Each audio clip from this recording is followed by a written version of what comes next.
Good afternoon and welcome. It's International Women's Day, and this is a special edition of Midday Live. I am Mawena Treba. Coming up in the headlines, former Ghanaian judge at the International Criminal Court shares her experience on her fight for abused women.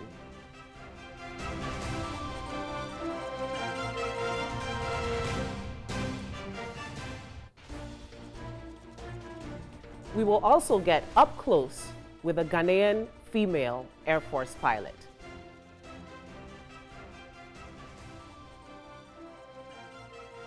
Former Togolese opposition leader Gilchrist Olympio throws support for coalition of opposition members, calling for an end to the Nyasingbe dynasty. Appeals Court sets aside findings of sole commissioner Justice Yao Ampao against businessman Alfred Agbesi Woyome for breach of rules of natural justice.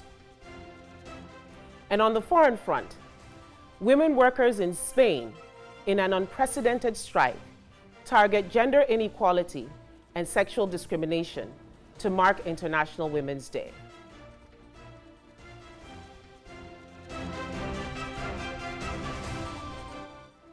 We have business news, entertainment, and sports all coming up shortly. Let's go to our first story. A retired judge of the International Criminal Court of Justice, Equia Kwenyeha, has touted the progress made in the fight against gender-based violence as the world marks International Women's Day. But the retired ICC judge was quick to caution that the nation must be on alert and not lose guard in eliminating all forms of violence and abuse against women. We have come a long way from the time of independence, but we never reach our destination. There is a lot more we can do. Violence, I remember many years ago when we started talking about violence against women, I was confronted by a high government official who said, tell me the number of people, the number of women who are beaten in their homes. And I said, give me time, I'll tell you. Okay. So we set up an institution. We did a national research throughout the country in collaboration with the police, social services. You know, we collaborated with the whole of society. And we came up that 3 out of 10 women on the average are beaten by their hand. And I called him and I said, now I can present you with this is empirical evidence. I didn't conjure it up from my head. We did research and we found out that was the genesis of the legislation on violence against women that came up. And since then, a lot has been done. You know, there's a special unit, the DOPSU and all that. But we still haven't eliminated the problem. Or we have probably reduced the incidents, but we have not eliminated the problem. What more is there to be done? Well, I think we need to do a lot more education. We need to do a lot more sensitization. We need to sensitize not only men, but also women. These are anecdotes. I don't know whether they are true, that in certain communities, a woman thinks it's a very good idea when her husband beats her, and then she smears her face with ginger and things. You know. And I'm not sure that that is correct. I hope it's just, these are just stories that one hears, you know. So we need to sensitize the whole of society to the fact that it is not acceptable for one side to beat. And I'm not saying only men beat women. Sometimes women beat their men too. Oh, yeah, that's true. And I have to be fair to both sides. We need to sensitize both sides that it's not right. We need to continue to build upon the structures that we have put in place, which are reducing these incidents. And we need to be on the alert so that we don't lose our guard. One thing we didn't have is inequality in pay at the workplace. We started off with equal pay for equal job for whatever. Somewhere along the line, maybe in certain places, especially in the private sector, some inequalities have crept in.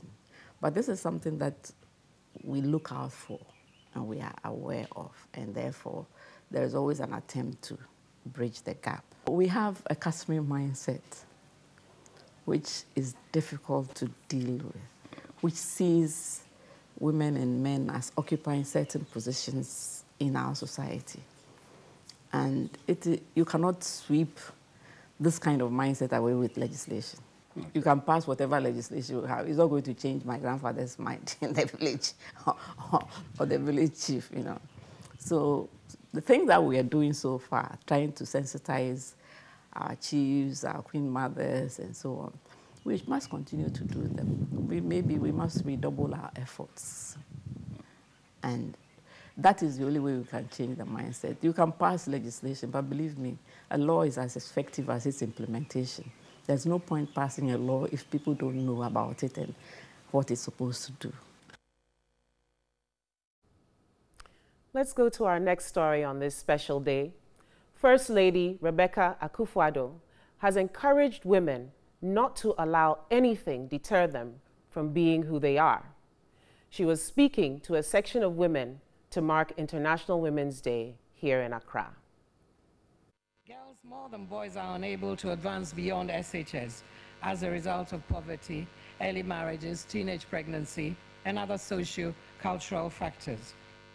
Some of the most developed countries like Iceland, Finland, Norway, and Rwanda are countries that have managed to achieve gender parity. This has been possible because of education and ensuring girls as well as boys develop to their full potential. It is in Ghana's interest to ensure both girls and boys develop to their full potential. We must therefore take deliberate steps to do what others have done. We have the policies, we have the laws, we have the knowledge, and we have the tools. It is time to act. Why? Because education makes girls heard. Education allows girls to be seen. It gives them a voice to shape their future. It gives that child the voice to say, no, I should determine who I spend my life with. Today we have policymakers here to tell us their strategies to ensure the elimination of child marriages and increased retention of girls in school. We also have very well-meaning Ghanaians to give us their perspectives on what ought to be done. Now, I know we will have a great discourse. That is good. We've been having these discourses for years. But remember this, beyond the discourse is a young girl who is not in school. Beyond the discourse is a young girl who dropped out of school because her community does not see the value in educating a girl. Beyond the discourse is a child bride. Beyond the discourse is a pregnant school dropout. So let's talk, but let's come up with action. Each of us must determine to do something to get our girls to go to school and stay in school. Each of us must determine to stop child marriages. Maybe.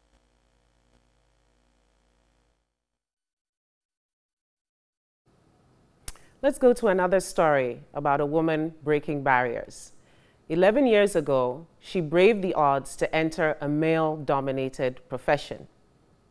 Her determination, hard work, and ability to rub shoulders with male counterparts is a delight to watch. As we celebrate International Women's Day on 8th March, let's introduce you to Ghana's first female police officer, Corporal Mary Efua Yani.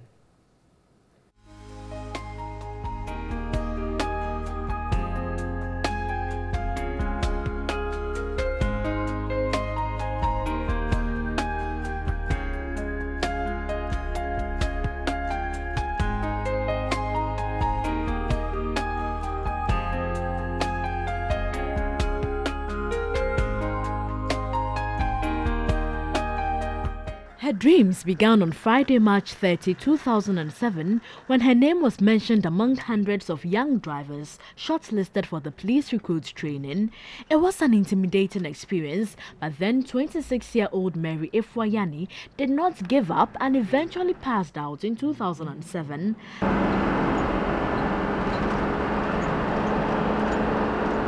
After about a year's stint in the Upper West region, Constable Mary Efua-Yanni was recalled to Accra to the police headquarters as a service driver. So how does she feel as Ghana's first female police driver? I feel so great being part of men. They like me, you know, they play with me all the time. I feel normal. I'm free with them, each and every one. With a license to drive up to 8,000-kilogram vehicles, Mary takes command for dispatch, staff driving and patrol duties. Her memorable and most difficult assignment was during the visit of U.S. President Barack Obama. She led the convoy as the sweeper under the command of an American policewoman. Mary, as part of her job, has driven high-profile officials in Ghana. Her only challenge is late or early duty call. There was a day that I'm supposed to pick one officer out, and then I had a call from my little girl's school that she's not feeling well. So, you know, I have to look for someone to either to pick my child or the officer for me. But the way the calls were kept on coming from the school, I have to ask a colleague to do my job and then pick the little girl. She had a message of inspiration for women. Female, wake up. Don't depend on anyone. Just be yourself, whatever you want to do. Even when you see men doing something and you feel like you want to join them, go ahead. Don't be discouraged.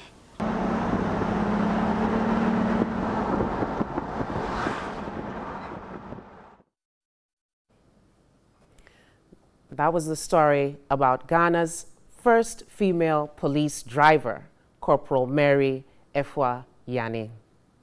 We now move to a studio interview. She's a flight lieutenant who joined the military academy in 2008. She finds herself in a profession that is male-dominated. Her area of interest is flying helicopters.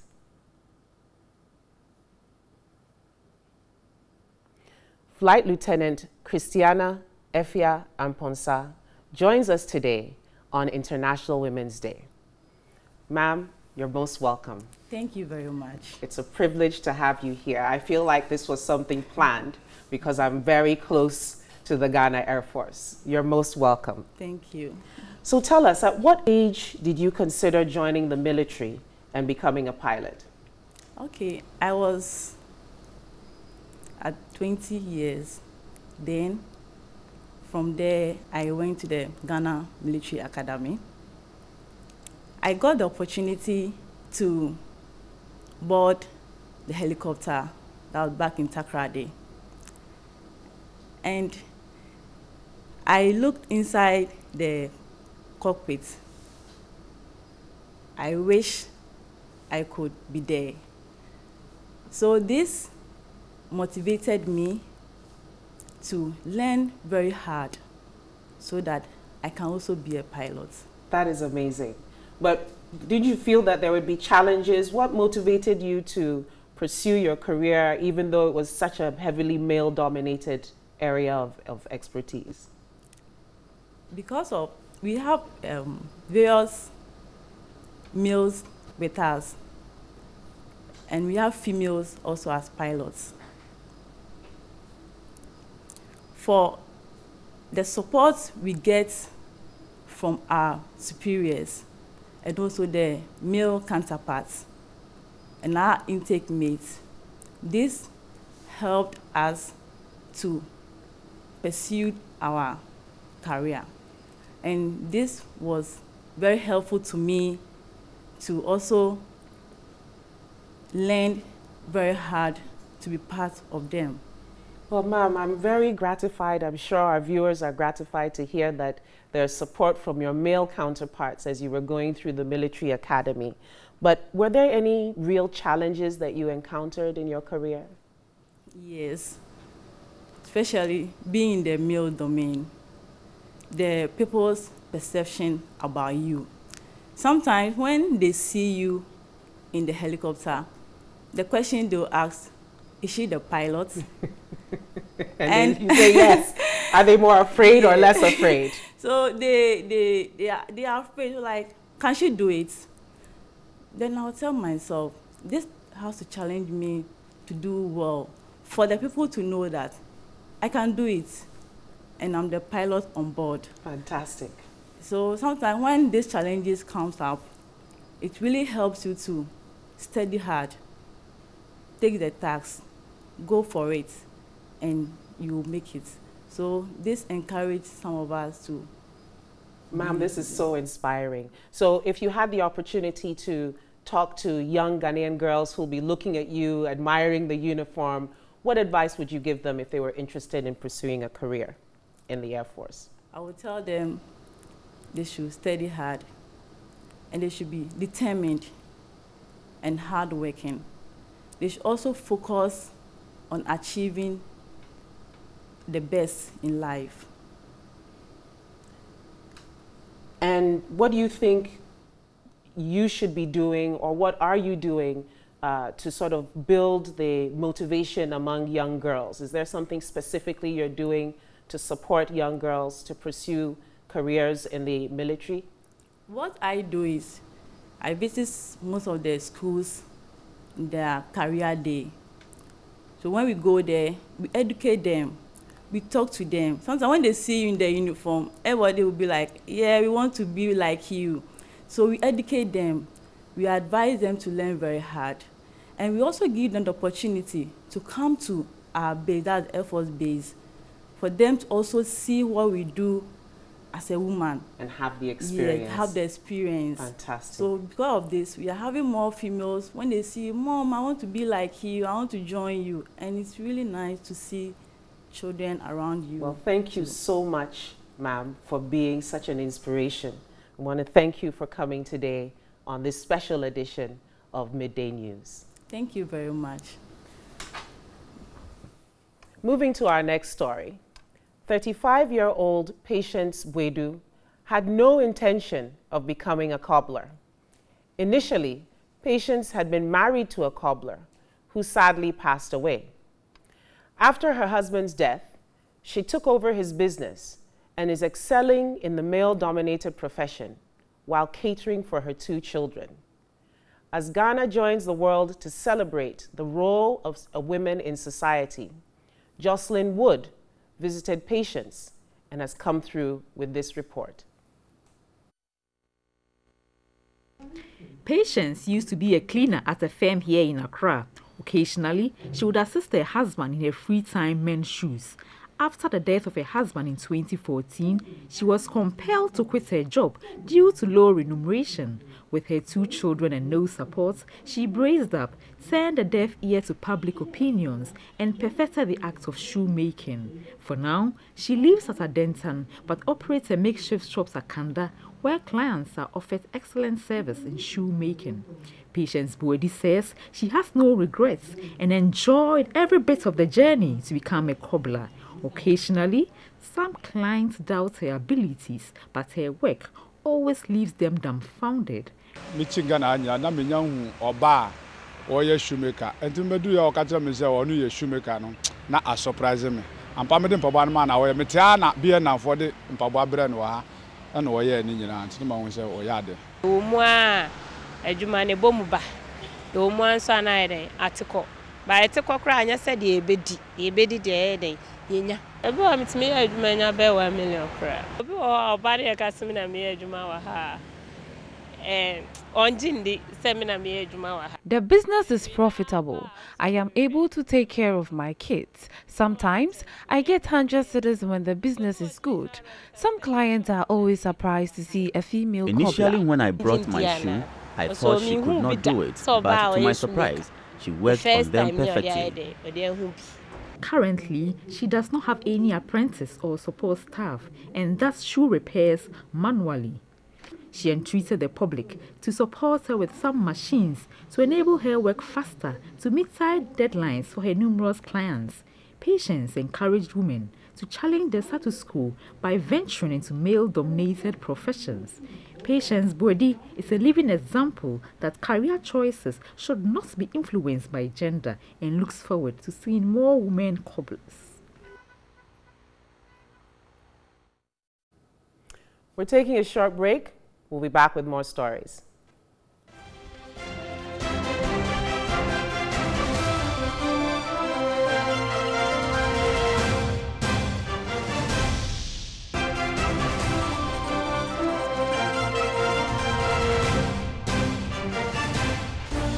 Return back to the story on Alfred Agbesi Woyome.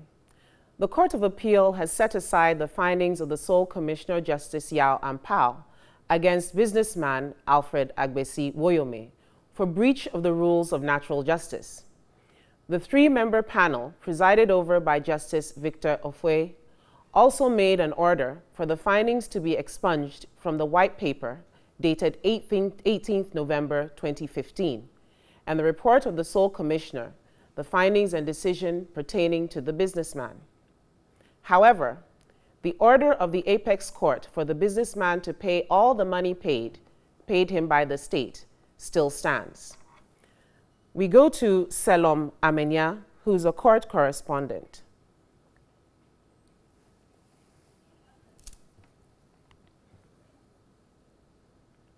Hello, Maria.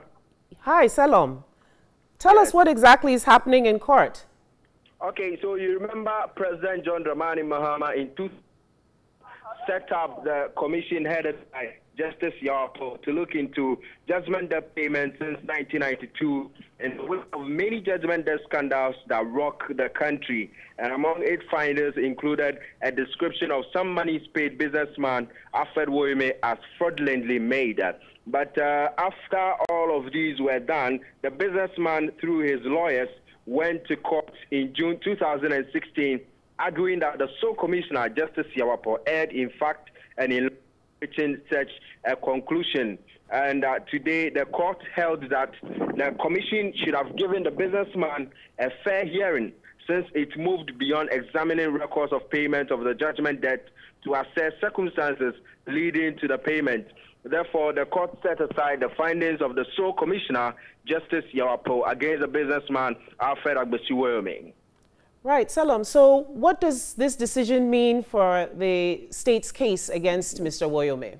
Yes, so Justice Ofue, who actually presided over the matter, reiterated that the decision of the court does not affect the order of the Supreme Court ordering the businessman to pay back the 51.2 million cedis judgment debt that was wrongfully paid him. And what was the demeanor of Mr. Woyome? What did he have to say?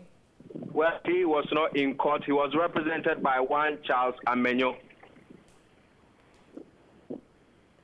Thank you so much, Selom. That was Selom Amenya, a court correspondent, reporting on the case involving Alfred Agbesi Woyome.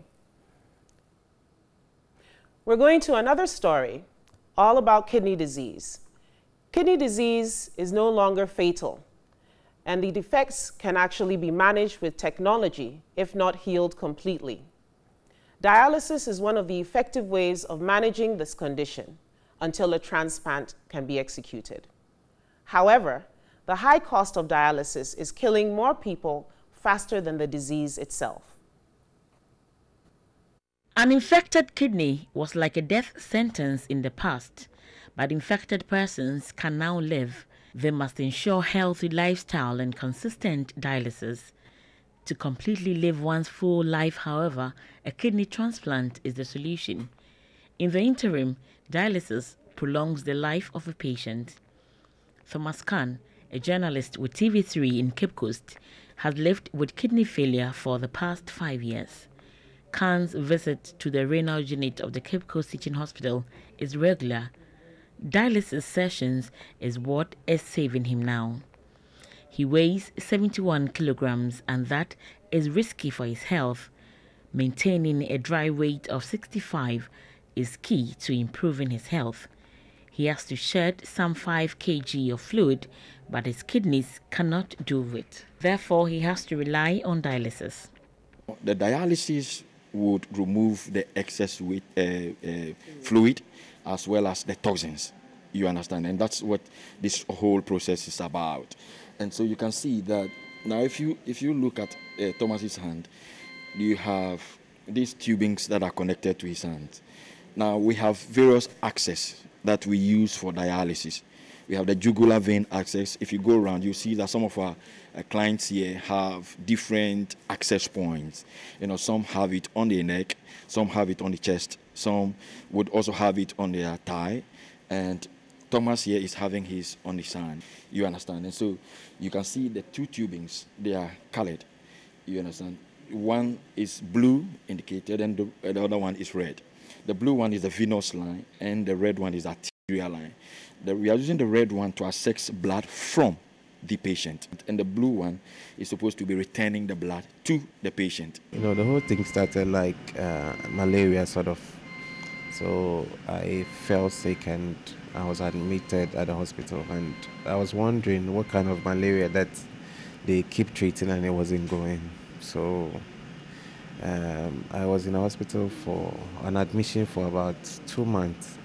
So through the various tests, that's when later it was realized to be a kidney failure, and it wasn't easy for me. A lot of people are dying out of these diseases, and it seems the health insurance doesn't cover, and you have to pay for it.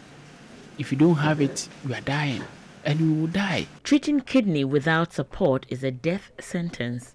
But Khan is fortunate. His family and friends are around him. We raised something, but it wasn't able to undertake the transplant. So those monies were used by Thomas Khan on the dialysis. And remember, the dialysis, you have to come, I think, thrice every week, and it's a huge thing. The cost of dialysis in Ghana is killing people battling the disease. It is expensive because, you know, most of the things we use are all from abroad. They are imported into the country, and the tax is not evaded yet. So they are still paying tax on these consumables, all of the things we use for them. Figures are staggering, and many patients cannot pay. 75 people died at the Cape Coast Teaching Hospital last year because they could not pay for dialysis.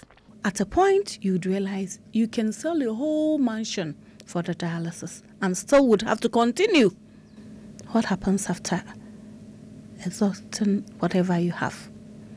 If I sell this whole building for my dialysis and I exhaust everything, at the end of the day, I am still a patient who needs to be cared for. To worsen matters, the National Health Insurance Scheme, though covers some medications for kidney treatment, a larger chunk has to be paid for by the patient. You can't do any project because all your monies go into their drugs and this dialysis. You can't do anything. The little money you have, you must keep them alive. In some jurisdictions, the dialysis is fully catered for by central government. Health professionals are advocating removal of taxes on equipment and medical consumables used in the care of kidney patients to make treatment cheaper. We are asking the government to at least help with the taxes, bring the cost down. Then again, the consumables, they should pay half the cost for us. We are asking that they support the patients by reducing the drugs, the cost of the EPO. At least if they would subsidize somehow so that they wouldn't have to pay that much for the EPO. Until the request of health professionals and the kidney patients are adhered to, the country would continue to lose more people through kidney diseases because of high cost of treatment. We're taking another break. We'll be back with business.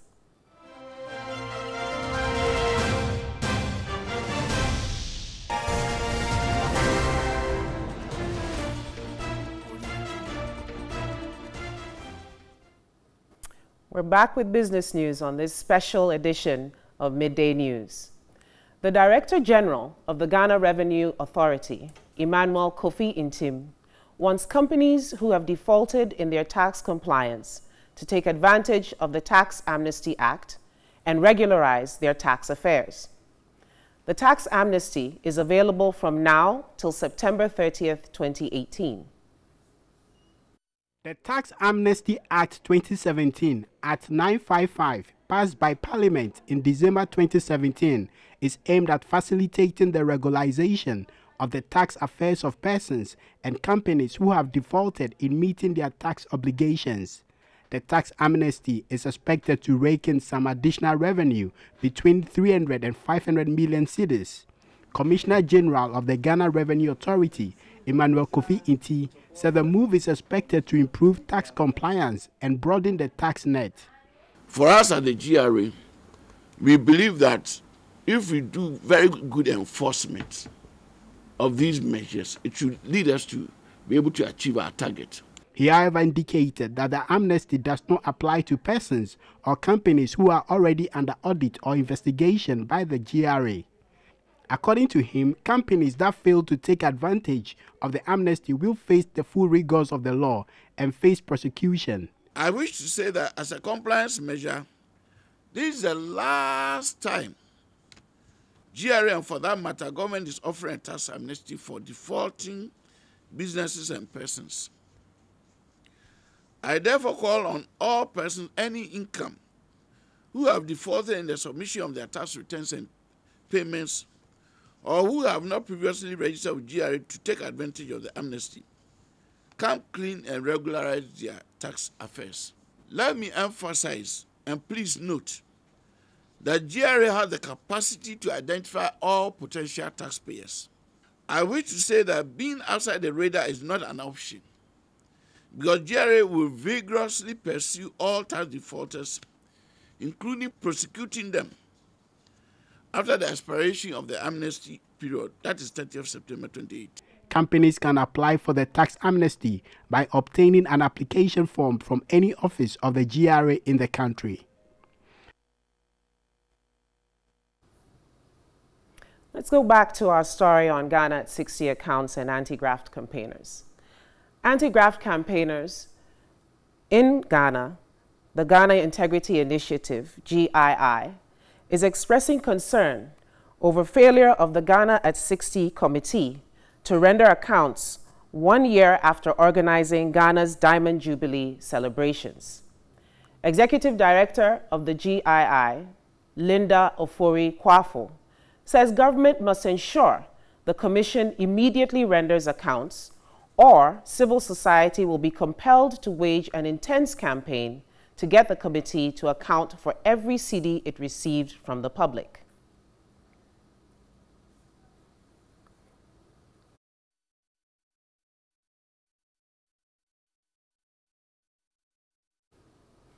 That's it for business. We'll be back with sports with Dorcas Asante.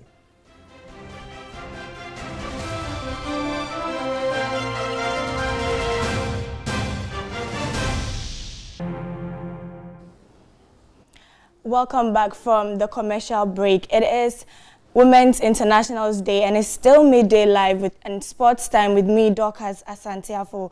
Now moving on to our first story. Ghana has drawn host France, New Zealand and Netherlands for this year's Under-20 Women's Cup later in the year. The Black Princesses will open the tournament against the host on August 5th before facing their other opponent group. The draw will test the Princesses' resolve to make it out of the group, but sports journalist Rosalind Amo reckons with good preparations, everything is possible.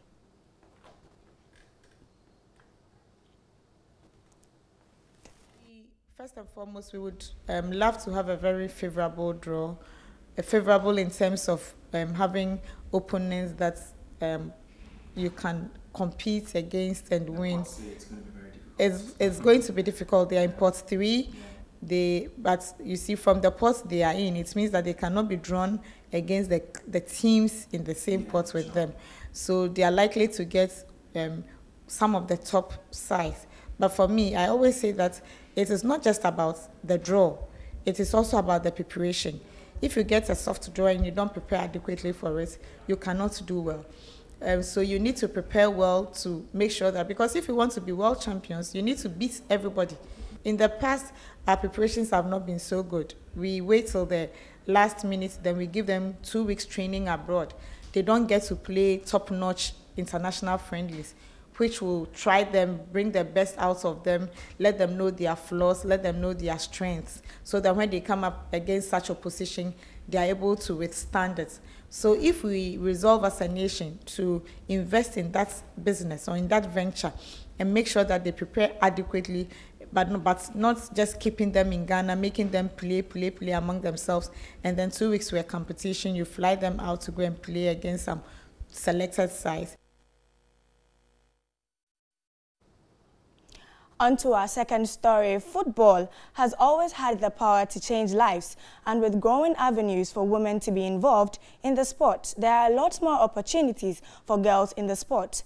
In the following report, Fati Salifu, a student of the Right to Dream Academy, traveled to the Gambaga Witches village to meet the mother of one of many girls who earned a scholarship in the USA and hoping to transform lives through football. I'm Fati Salifu. I'm a student at the Right to Dream Academy. I come from a rural village in the northern part of Ghana, where girls are not treated as equal. So I'm setting out on a mission to find the mothers of the 5 older girls who are now studying in America. We are leaving from Tamale to Garu, and Coach Dauda have just organized for us to go and see some women in the Gambaga Witches camp, and it's going to be amazing meeting these women. And I know they are not witches, but I just want to go and listen to their story. Gambaga Witches Camp is a segregated community keeping alleged witches that have been banished from their community. Before meeting these women, I had to gain blessings from the chief.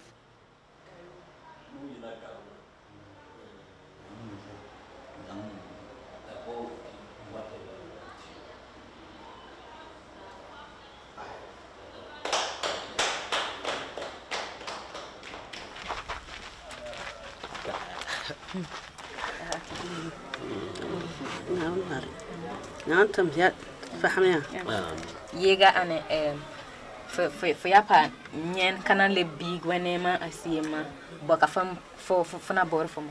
I would have liked to go to school, and because if you go to school, nobody will look down upon you or trample upon your rights. Nobody cares about us. When anyone has work, they call us to come and work. What I want for you as a human is that you should not follow bad friends and shouldn't listen to people who talk about others. People have now seen the truth about me, but they cannot retract it. They are all sitting here because of the labels people kept on them. And if they don't help each other, then who will help them or who will help one another? So.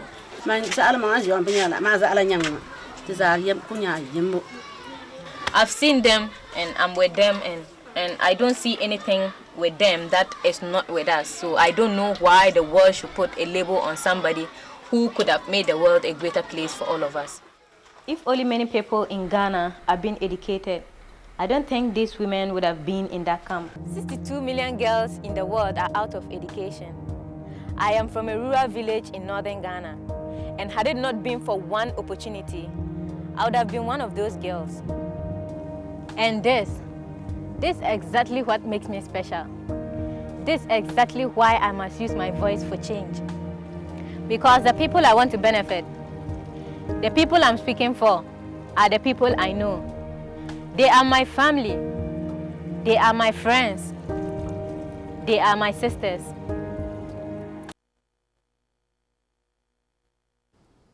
On to our last story. It's International Women's Day today, so we are throwing the spotlight on growing disparity between support for male teams and female teams in Ghana, despite giant strides that women national teams have made in the recent years.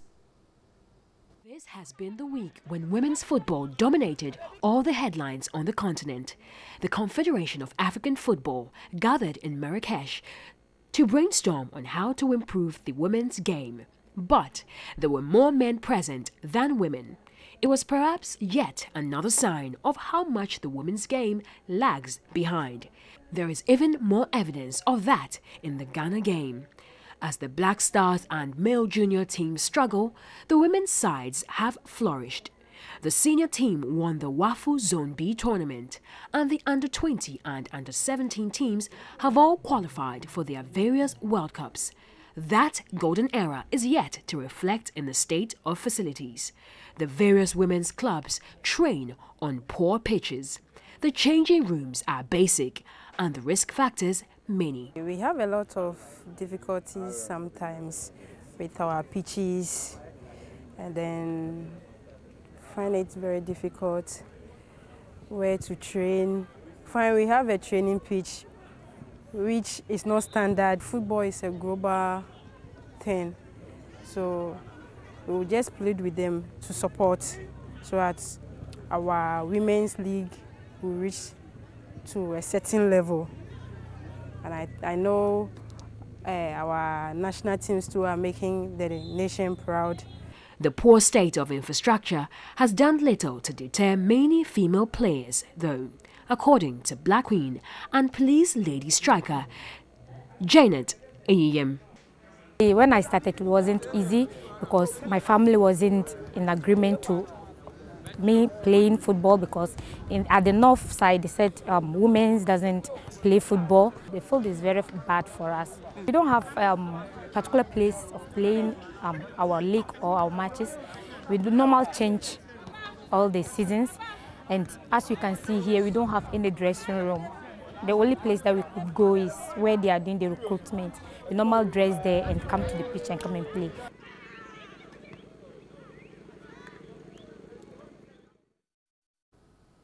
That's all for sports with me, Dorcas Asanteafo. Now handing over to Mawena. Thank you, Dorcas. Let's turn to some international news now. Work was being halted as part of a 24-hour strike organized by the March 8 Commission and backed by 10 unions and some of Spain's top women politicians. Hundreds of marches with the slogan, "If we stop, the world stops," are planned. International Women's Day events are also being held in dozens of other nations across the world. Women taking part will stop work and have been urged by organizers to spend no money and ditch any domestic chores for the day. One of the effects will be the cancellation of 300 trains, with Madrid's underground network also disrupted. Marches in Madrid, Barcelona, Bilbao, Valencia and a number of other cities were leading events in 200 Spanish locations. Feminist groups only want women to strike to show how important their absence is. But Spanish law does not allow for single-gender strikes, and men were welcome to support it.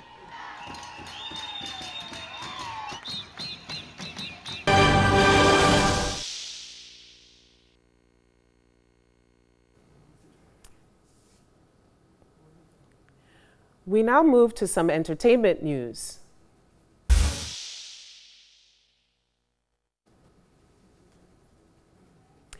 We're back with entertainment news. It's exciting to welcome the ever-lovely Adina to the studio. Hello. How are you? I'm good. Happy International Women's Day. Thank you so much, my dear. It's been wonderful listening to all these exciting stories of women doing groundbreaking things in our country. Definitely. What's on in entertainment? Okay, so on to our first entertainment story. Seeing women excel at male-dominated careers fill her with joy. Della Hayes formed an all-female band in 2008, helping to groom and inspire ladies to start careers in music. Owusu Warai has been interacting with 56-year-old vocalist who finds joy in empowering women. Della Hayes.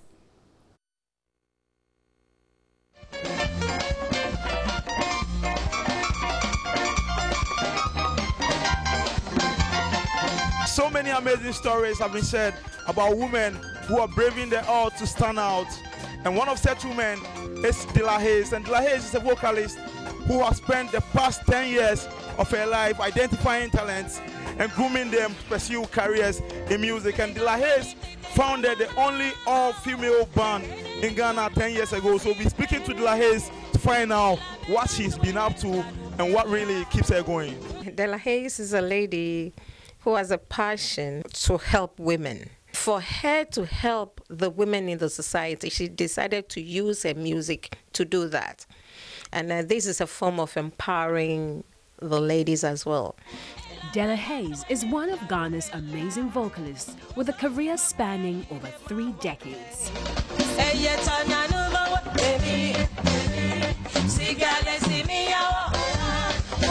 The singer, who embodies hard work and selflessness, has over the period shown keen interest in mentoring other women.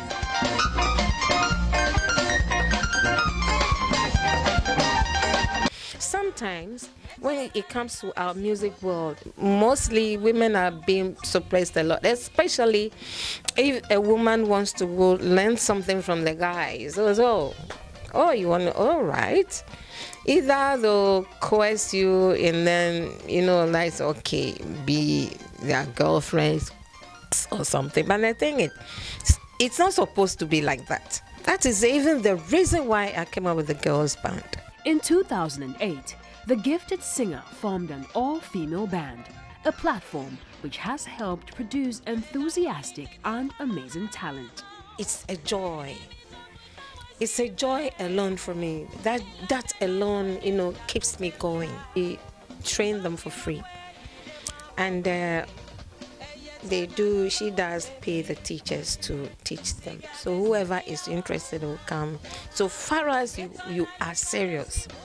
Thanks to the tutelage of Della Hayes and male trainer Bessa Simmons, several wannabe bassists, keyboardists and trumpeters have realized their dreams. Learning an instrument, you can use this to earn a living. That's what I look at. You are not just learning to go and sit at home, but learn, perform with it, and teach also, because you can go apply to the schools.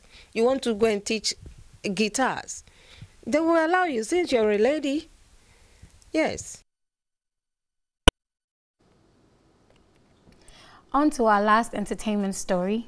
The month of March has been declared Ghana Month. Citizens are being encouraged to patronize local Ghanaian television content.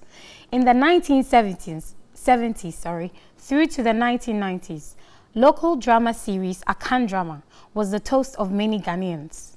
Emmanuel Ajiman spoke with veteran actor Charles Amankwa Ampofo, who played major roles in the Akan Drama series.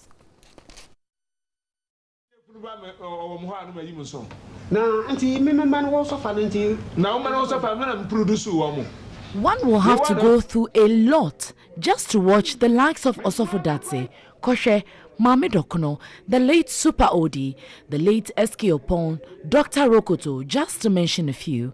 Those who are television sets were few at the time.